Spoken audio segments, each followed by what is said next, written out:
Hello guys, welcome back to my channel. Kumusta po kayong lahat? Ayan, for today's video, gagawa ulit ako ng panibagong reaction about dito sa mga tao as usual na walang mga magawa sa buhay.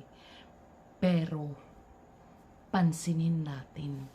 Kasi ganyan sila eh.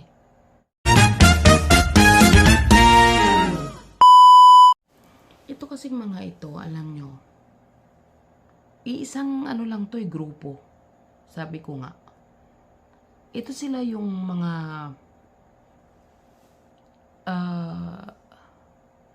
inis sila.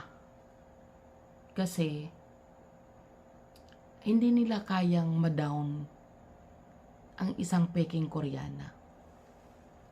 Ganun yan. Katilong ko. So, ang ginagawa nila, lahat gagawan ng paraan para masira si Krishna. Pero hindi naman sila nagtatagumpay, guys. Nakakainis lang kasi.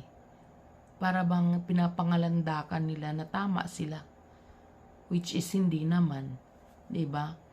So, ang ating bibigyan ngayon ng reaksyon, yung nakaraang live ni Krishna, ito ay ipinasa lang sa akin.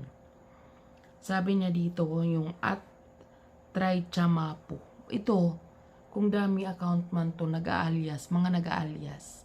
Alam mo, dito mo malalaman, itong mga puki ng inang to, yung mga duwag. Oo.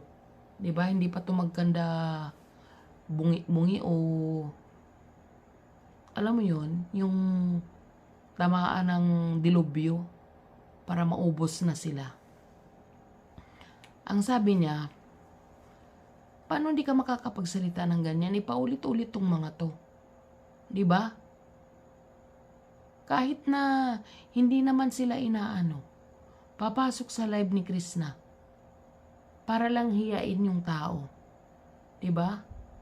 Palibas itong mga to, mga hinayupak to eh. Sabi niya, itago mo si Boy para hindi makita ng followers. Sinungaling man ikaw. Babae ang nag-comment nito, guys. Walang magko-comment na lalaki dito. Diba? At sa tinagal-tagal na paulit-ulit to, sila-sila yan. Diba? Nakiusap ka na. Oh.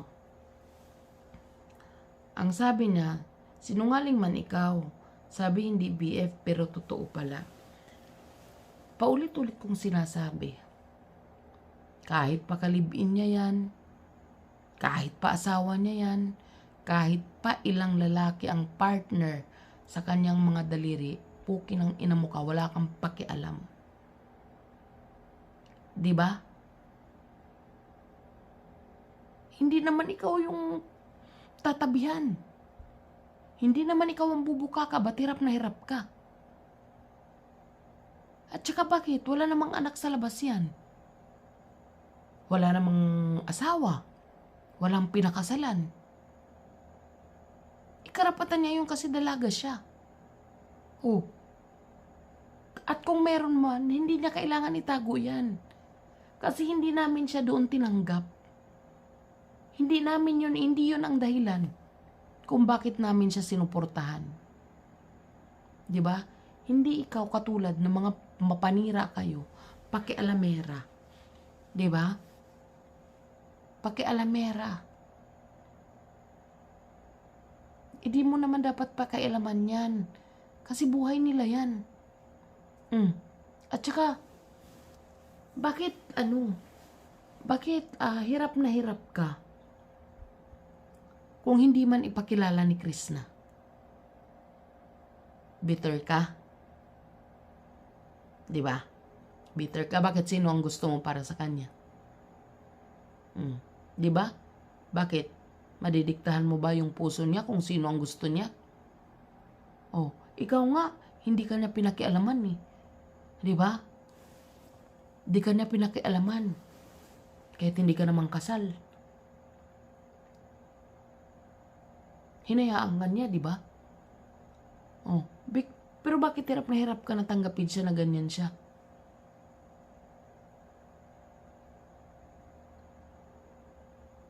Di ka naman niya kinakanti. Oh, hindi ka niya pinapakialaman.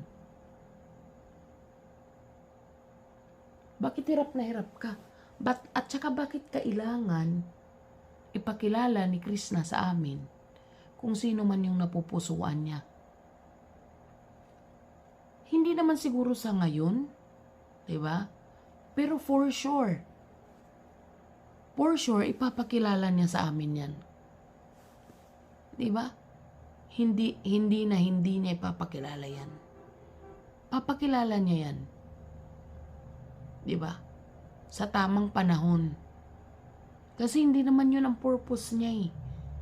Hindi naman yun ang purpose ng kanyang live. At hindi naman yun ang dahilan kung bakit namin siya ginusto. Paulit-ulit ka lang. Diba? Ipakilala man niya yan o hindi, meron man siya o wala na kaming pakialam doon.